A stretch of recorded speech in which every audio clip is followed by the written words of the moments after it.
चंद्र झोपला ग बाई, निंबोणीच्या झाडामागे चंद्र झोपला ग बाई.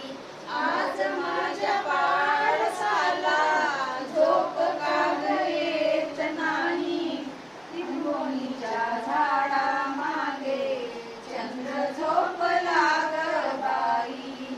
गाय झोपली गोठ्यात घरट्यातची उदाई, गाय झोपली गोठ्यात घरट्यातची उदाई. परसात वेलीवर झोपल्या ग जाई जुई, नीट बाबल्या डोळ्यांच्या राहते तुला मी अंगाई. निंबोणीच्या झाडामागे चंद्र झोपला ग बाई.